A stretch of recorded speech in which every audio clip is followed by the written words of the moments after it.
alaihi ridwanullah. Ini seseorang yang cintanya kepada Nabi Muhammad luar biasa. Satu waktu beliau dari sejak kecil diajarin ibunya Nabi Muhammad, Nabi Muhammad, Nabi Muhammad. Solawatan dari kecil. Satu waktu di saat beliau usia 13-14 tahun, dia bilang ke ibunya, "Ya ummah, al-lailah qad kabirt." Umi, mama, mah, saya sekarang udah dewasa. Saya sekarang udah gede. Saya sekarang udah besar. Maksudnya sudah balik. Berarti tadi malam habis mimpi hujan-hujanan, mimpi basah ya. Laki-laki itu kan baliknya ditandai dengan mimpi basah. Nah kalau kita perempuan bisa lihat laki-laki udah balik apa belum, biasanya dengan perubahan suaranya. Yang biasanya mama, mama, sekarang jadi mama, mama. Udah tuh berarti udah balik ya. Terus tumbuh jakun gitu kan. Tumbuh juga apa namanya? Kumis-kumis tipis gitu ya. Berarti udah mulai balik gitu. Rafi'i kecil, Rafi'i muda, Imam Rafi'i datang kepada ibundanya seraya mengatakan, "Ya ummah, al-an qad kaburt." Wahai ibu, saya sekarang udah gede. Udah dewasa, maksudnya sudah balik. Ibunya bilang, "Wah, alhamdulillah. Jadi nak, tadi malam kamu udah mimpi Nabi Muhammad?" Ini ibu bijaksana. Ini ibu keren. Ibu cakep nih modelnya begini nih. Enggak kemudian, "Kamu mimpi basah ya? Mimpinya apaan?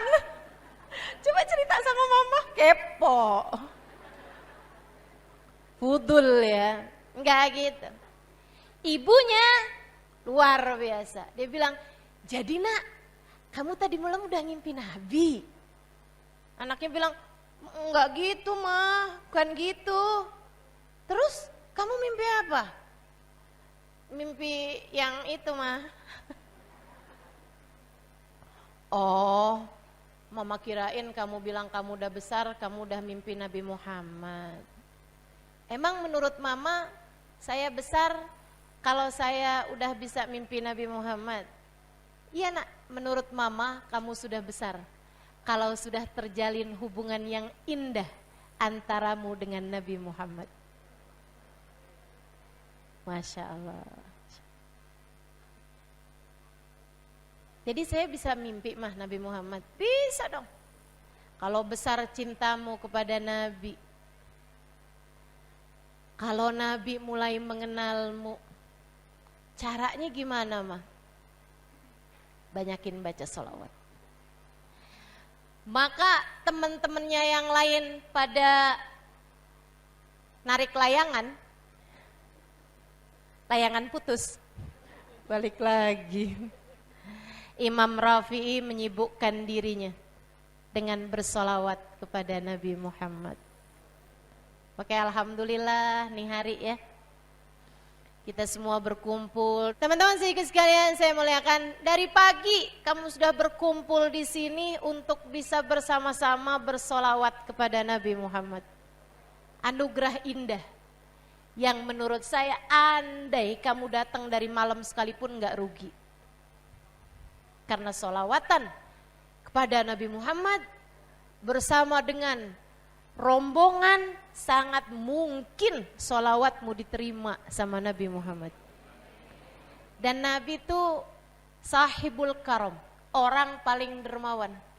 Kalau diterima satu aja di antara yang hadir nih, ada satu orang yang solawatnya diterima sama Nabi Muhammad, Nabi akan datang hadir menjawab salam dan solawat orang tersebut untuk semua yang hadir. Makanya paling enak nih, kumpul-kumpul. Makanya saya tuh demen banget dah acara kumpul-kumpul baca maulid, acara kumpul-kumpul baca solawat. Perasaan saya sekotor apapun, kalau Nabi Muhammad datang semuanya bisa bersih. Sebanyak apapun dosa, kalau Nabi Muhammad berkenan menengadahkan tangannya berdoa, ya Allah ampunilah umatku. Sebesar apapun dosa-dosa kita, insya Allah diampuni Allah Subhanahu wa ta'ala. Sebab jika tengadah tangan dari orang soleh saja, kata Nabi Muhammad alaihissalam, innallaha hastaha min abdin idza mada yadahu ilallah an yarudduhu masifra. Sungguhnya Allah merasa malu apabila melihat seorang hambanya yang soleh menengadahkan tangannya berdoa kepada Allah untuk mengembalikan tangannya dalam keadaan sia-sia, untuk tidak diijabah doanya.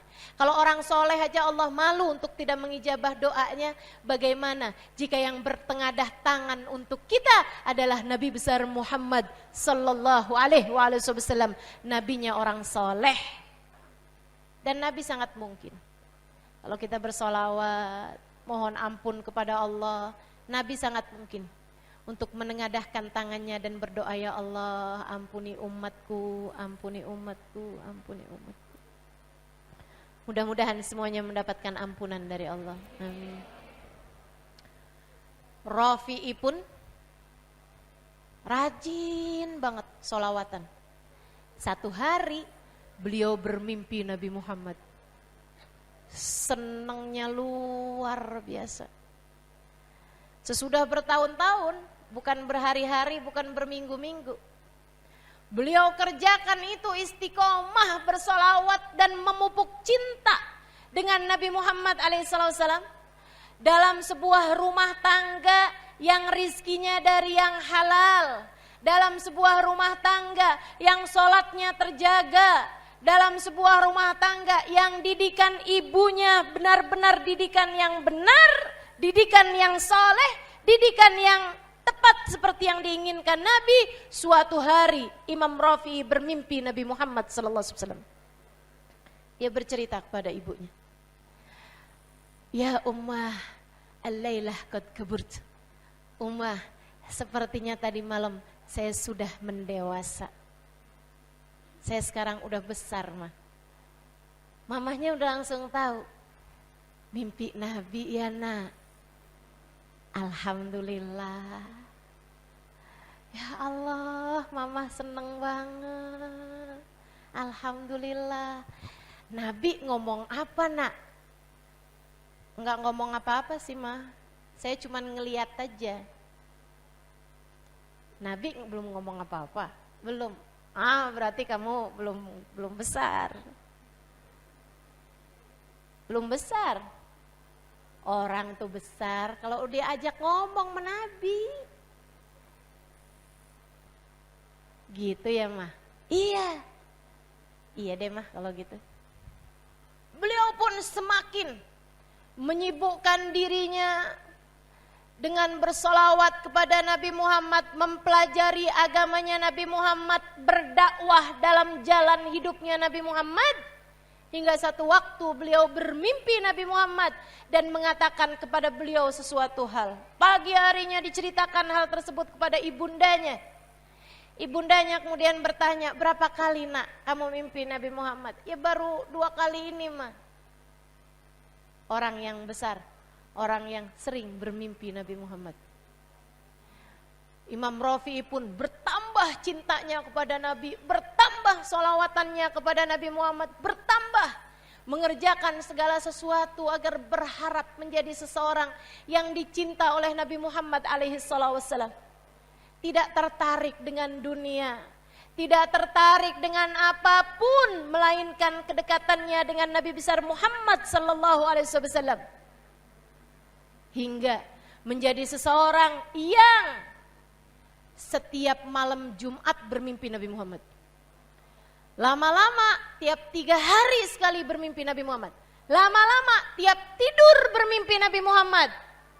Hingga lama-lama menjadi seseorang yang melihat Nabi Muhammad secara yaqadhah, tidak lagi menjadi seseorang yang melihat Nabi Muhammad hanya dalam mimpi saja. Sayyiduna Imam Ar-Rafi'i alaihi ridwanallah, teman-teman saudariku sekalian, bahkan diriwayatkan pernah satu waktu Imam Ar-Rafi'i datang berziarah ke makam Nabi Muhammad alaihi salatu wassalam.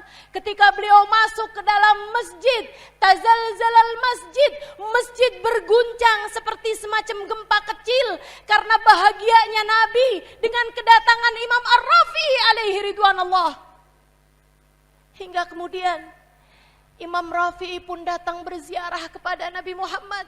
Ia berdiri di hadapan syubak Nabi Muhammad alaihi salatu wassalam seraya mengatakan, assalatu wassalamu alaika ya Rasulullah, assalatu wassalamu alaika ya Habiballah. Dan sebuah kejadian yang dikenang dalam sejarah, Nabi besar Muhammad sallallahu alaihi wasallam datang menemui Imam Ar-Rafi'i dan mengulurkan tangannya dari balik syubak, dari balik jeruji besinya Nabi Muhammad alaihi salatu wassalam, hingga Imam Ar-Rafi'i mencium tangan Nabi besar Muhammad sallallahu alaihi wa ala alihi wa sahbihi wasallam. Imam Ar-Rafi'i, sampai kabarnya teman-teman, dari cintanya Imam Rafi'i kepada Nabi dan dari cintanya Nabi Muhammad sallallahu alaihi wasallam kepada Imam Rafi'i, Imam Rafi'i itu setiap kali datang berziarah ke makam Nabi Muhammad berguncang.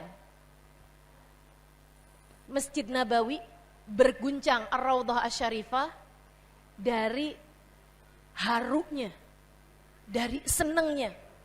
Saudariku sekalian saya muliakan, kabarnya sampai dengan pemerintah Saudi Arabia melarang Imam Rafi'i berziarah kepada Nabi Muhammad. Takut jadi fitnah gitu.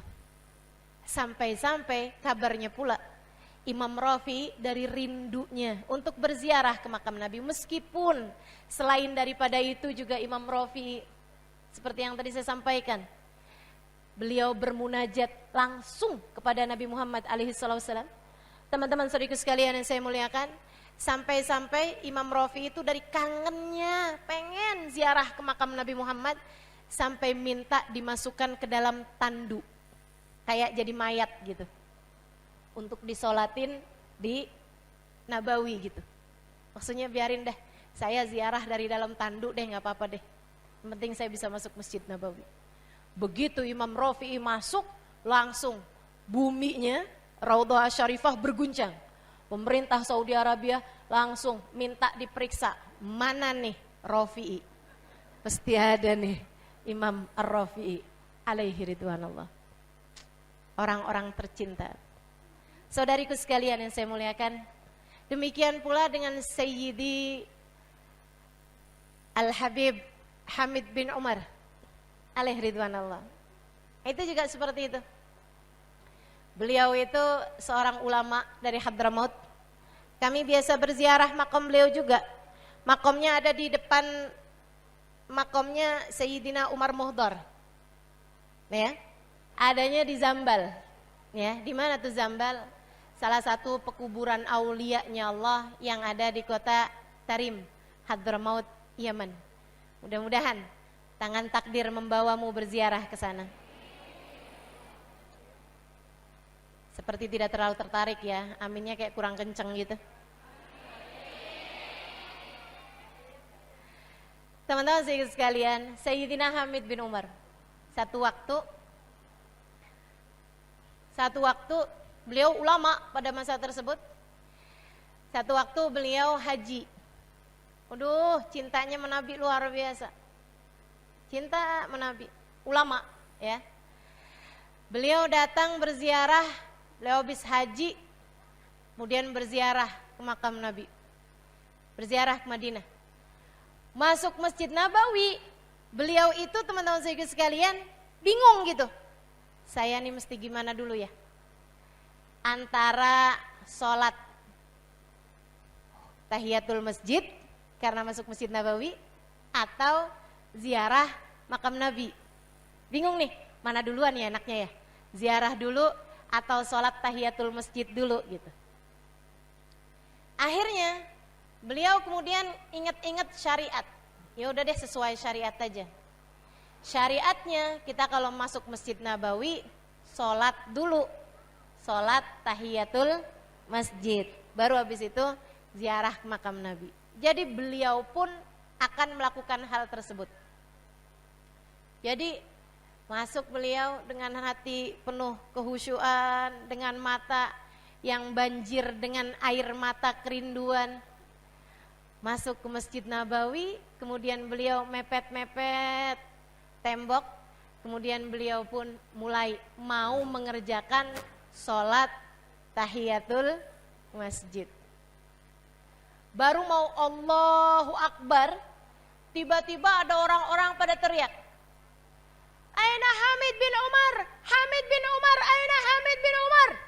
Orang-orang pada teriak dari arah dalam, dari arah makam Nabi Muhammad alaihissalam. "Aina Hamid bin Umar? Aina Hamid bin Umar?" Mana Hamid bin Umar? Hamid bin Umarnya kayak yang, kenapa nih? Gak jadi kan mau takbir, baru mau Allah. Oh, aina Hamid bin Umar? Saya tuh, kenapa tuh? Saya, katanya gitu kan? Tawadu sekali ya. Saya Hamid bin Umar. Kamu Hamid bin Umar? Iya, ayo cepetan. Kenapa? Dari dalam makom Nabi Muhammad terdengar panggilan. Aina ibni Hamid bin Umar? Aina ibni Hamid bin Umar? Mana putra saya Hamid bin Umar? Mana putra saya Hamid bin Umar? Kamu udah dicari sama Nabi Muhammad sallallahu alaihi wasallam. Sayyidina Hamid bin Umar. Hati cinta sama Nabi Muhammad. Itu hati yang punya nilai besar di mata Allah. Hati yang punya rindu kepada Nabi Muhammad. Salah satu dari hati yang tercinta di sisi Allah. Jika kamu telah memilikinya, jangan biarkan rasa itu hilang darimu. Tambahin, pupuk pohon cintamu kepada Nabi Muhammad. Pupuk pohon cintamu kepada Nabi Muhammad. Tumpuk terus, selapis demi selapis, selapis demi selapis. Lama-lama jadi tebal kerinduanmu kepada Nabi, lama-lama jadi tebal cintamu kepada Nabi.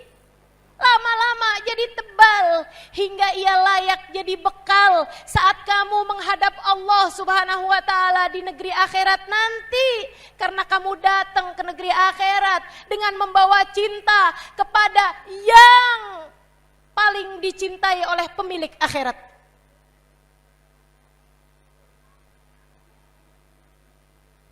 Jika kamu sudah punya hati yang punya cinta kepada Nabi Muhammad sallallahu alaihi wasallam, tumpuk terus, sebatu demi sebatu, sedikit demi sedikit. Lama-lama ia akan berubah menjadi bukit. Bukit cintamu kepada Nabi Muhammad, bukit rindumu kepada Nabi Muhammad. Kelak kamu akan bawa gunungan-gunungan cinta ini untuk menyelamatkanmu di hari akhirat dan untuk membuatmu selamat serta membuatmu dekat dengan manusia yang paling dicintai oleh sang pemilik akhirat, bagindamu Nabi besar Muhammad sallallahu alaihi wasallam. Dan jika kamu merasa, saya kok enggak ya, saya kok biasa aja sama Nabi Muhammad, saya baca solawat aja. Saya seringnya baca solawat biar rezeki saya lancar. Saya biasanya baca solawat biar suami saya tambah sayang. Saya biasa baca solawat biar tanah yang saya mau jual cepat laku. Saya biasanya baca solawat kalau lagi saya kesel sama orang, biar orangnya dibalas Allah dengan yang setimpal. Itu sholawat buat balas dendam gitu, gimana hukumnya ya? Teman-teman, saudariku sekalian yang saya muliakan, kalau kamu merasa hatimu sepi, hatimu kosong, dari rasa cinta kepada Nabi Muhammad. Hatimu gak punya kehangatan, hatimu hampa, tidak ada kehangatan cinta kepada Nabi besar Muhammad SAW. Ustazah, tandanya apa sih? Saya takut juga loh ini. Saya bilang cinta, tapi padahal gak cinta. Saya takut kata-kata saya hanyalah dusta, pengakuan belaka. Ibu, cinta itu kalau besar gak akan pernah ragu. Halo? Cinta itu kalau besar gak akan pernah ragu. Ibu saya tanya, cinta gak sama anaknya? Cinta gak sama suaminya? Tuh ada keraguan. Ada keraguan. Cinta gak sama anaknya? Cinta gak sama suaminya kalau suaminya ternyata suka transfer sama perempuan lain?